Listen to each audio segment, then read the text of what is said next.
Well, we're back at it again with another Nintendo Switch 2 video. We've been doing these every single day, and today's topic I think is going to be quite an interesting one. I think it's probably the most controversial one about the system itself, and that is the game prices. Now, before we get into this, I would like to ask you guys to make sure that you're subscribed to the channel. As I said, we've been doing Nintendo Switch 2 videos every single day, and I continue on doing that until I feel like, not really much to talk about until the system releases. So we are planning on hopefully doing this all month. So if you guys haven't liked the video yet or subscribed, I would greatly appreciate it.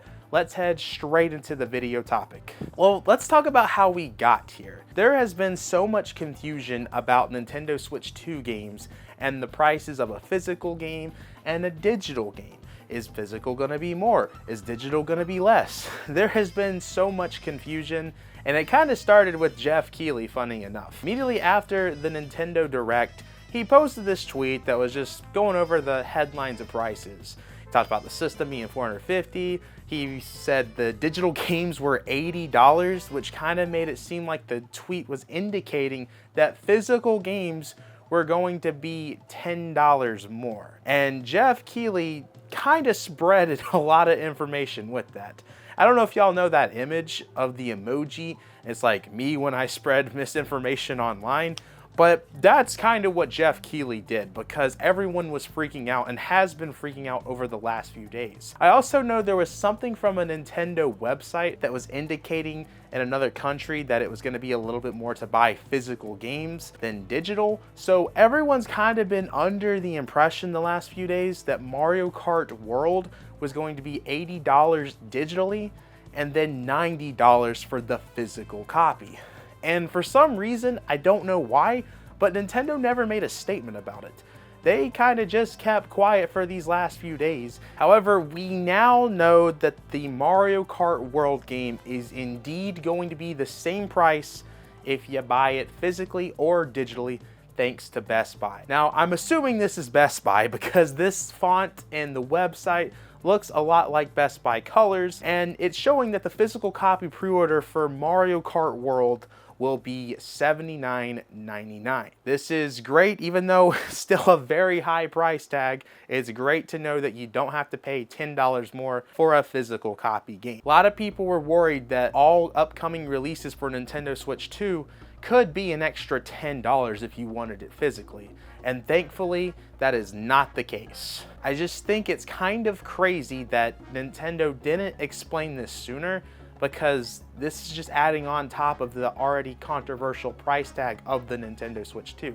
This is something I would have thought Nintendo wanted to come out quick with, but they didn't, and really they never did. It was more the retailers that came out on this one. Now let's talk about this. The main point of this video is us explaining the prices of Nintendo Switch 2 games, as there's just so much of a mess going on with these games. So let's talk about the first one, Mario Kart World. It is obviously a $80 game. Why is it $80? There's other first-party releases coming from Nintendo, such as Donkey Kong, that is a $70 game. So what is making Nintendo decide to put this at $80, and how frequent are we going to see $80 games? The good news that I have for you is I don't think we're going to see the $80 price tag from Nintendo very often. At least that's what I'm thinking. And the reason why I'm thinking this is we're gonna use the Switch 1 for this. Obviously, the Switch 1, all of Nintendo's games range from $40 to $60 from a first-party perspective, except one game was not $60, and that was Tears of the Kingdom. It was the only first-party Nintendo game that ended up being $69.99. Nintendo said the reason they did this is it's a premium game, and that was really all that they gave. And they said they were not going to abuse the $70 price tag for Switch 1. And that ended up being correct, as it was the only released game for the Switch 1 at that price tag. So I bring this up because what this tells me is that Nintendo believes Mario Kart World is a truly premium experience, and I'm guessing it's because they also spent years of development on this game. I have no idea how long this game was developed for, but we obviously know that the Nintendo Switch 1 had Mario Kart 8 Deluxe, which was a Wii U port. I would expect that the team over there has been working on Mario Kart World for longer than 4 years, and maybe Nintendo is looking at development time, and that is how they decide when that $80 price tag is used, or if the amount of gameplay options that are in the game offers that $80 price tag, similar to how Tears of the Kingdom, the type of game it was, it made sense to be a $70 game. So with that being said, I don't think we're going to see Nintendo abuse the $80 price tag unless it's something like a 3D Mario game. We know that 3D Mario is going to happen at some point, whether it's from the Odyssey team or a different development team. We know that that is going to be a big first-party release for Nintendo. And whenever that game comes to the Switch 2, that is the type of game that I expect to be $80. Even the next 3D Zelda, that's probably not going to come out for another 3 to 4 years, but whenever it's released, $80 for that game. I really think those are the only type of experiences you're going to see the $80 price tag utilized. That being said, Mario Kart is a game that I would have not expected to be a higher price than, you know, Donkey Kong, for example. However, Nintendo considers it premium, so it is an $80 price tag. So that makes me think that whenever Smash Bros comes out for this system, that is going to be a $80 game. I think Nintendo is only going to utilize this when there is just so much gameplay into the game that they can get away with that price tag. However, there's been so much controversial stuff with the $80 price tag right now that maybe it's gonna backlash and Nintendo's just like, hey, we're going back to $70 games, maybe even $60, which, like I said, $70 seems to be the typical $60 price tag now for Nintendo, as Donkey Kong is coming out and that is priced at $70, which this is probably developed by the same team that did Odyssey, and this isn't priced $80, which I feel like from a development standpoint, they probably put a lot of time into this, so I think it's a good sign that you're not seeing Donkey Kong be $80 like Mario Kart. All I'm saying is I think it's going to take every other year or so till we see an $80 first-party Nintendo Switch 2 game. Maybe once a year. Everything is gonna be $70. If they do remasters, it might range from 50 to 60. I don't know. And I want to make it clear that I'm not agreeing with Nintendo's decisions of $80 games.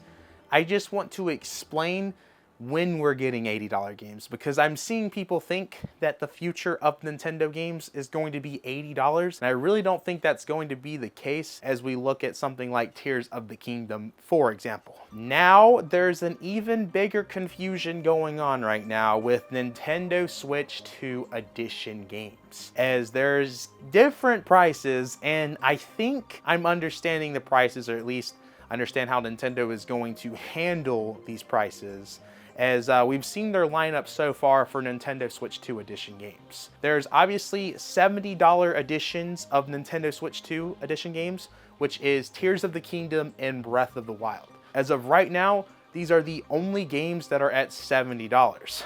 The rest of the list is $80 games.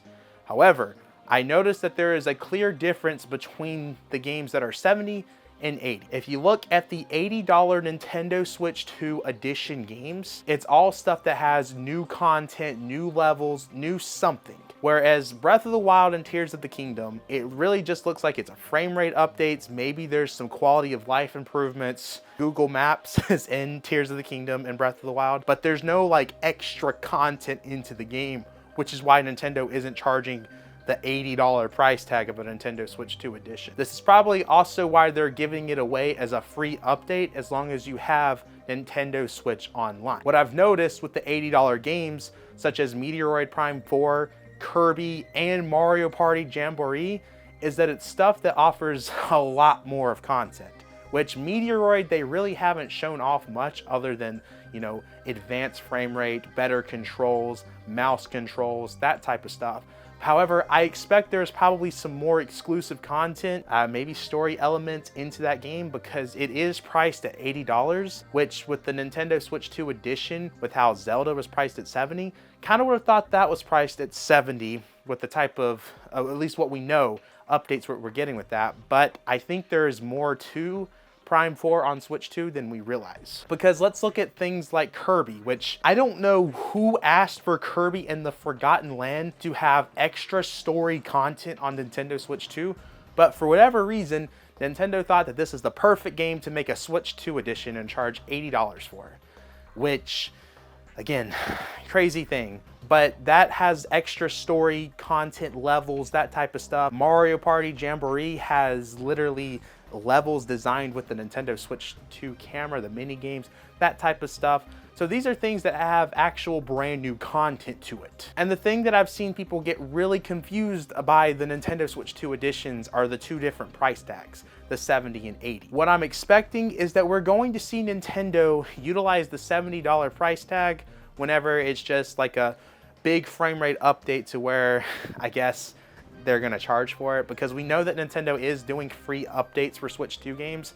Like there's games like ARMS, I think New Super Mario Bros. U Deluxe. There's a whole list that shows free updates for Nintendo Switch 2 where I guess it's going to be a frame rate update. But if it's something like Zelda where they think they can get away with selling it, I guess they'll charge. Something I'm throwing out there, I could see them doing a Switch 2 edition of Mario Wonder, but it's not gonna add any extra content. The frame rate's gonna be way better, resolution, that type of stuff, but they make you charge $10 if you already own the game, or if you don't, Nintendo Switch 2 edition, $70. Which there's also been a lot of confusion about the physical games of the Nintendo Switch 2 edition, which, to be honest with you, I don't see how this is confusing because I understood this literally day one. A lot of people are still confused by it and still, for whatever reason, don't understand it. The Nintendo Switch 2 edition games is just going to have the Switch 1 cartridge, not a brand new cartridge of Switch 2, just the Switch 1 cartridge of the game, and it looks like it is going to have a download code to where you can get the Switch 2 upgraded pack. They are not going to be putting it on cartridge from what it looks like. However, there's still confusion on other people's part. I feel like it was made pretty clear from the description of the box art that we are just getting a Switch 1 cartridge with the code of the download pack. So if you already own these games physically, there is really no reason to buy this updated physical box art. You could just upgrade it through the eShop most likely, and it is speculated that the prices is going to range from $10 to $20 for the upgrade if you already own the game. The next thing that people are confused by is third-party pricing, because the pricing is literally all over the place. I think people were expecting that third-party games for the Switch 2 would only be $60. However, with Cyberpunk coming out for the Switch 2, we have now seen that it is a confirmed price of $70, which is kind of having people throw their head around being like, huh, it's kind of weird. And I'm not justifying the price tag, but I do know that CD Projekt Red has confirmed that it's going to be all on cartridge at a 64 gigabyte cartridge, and that's pretty expensive.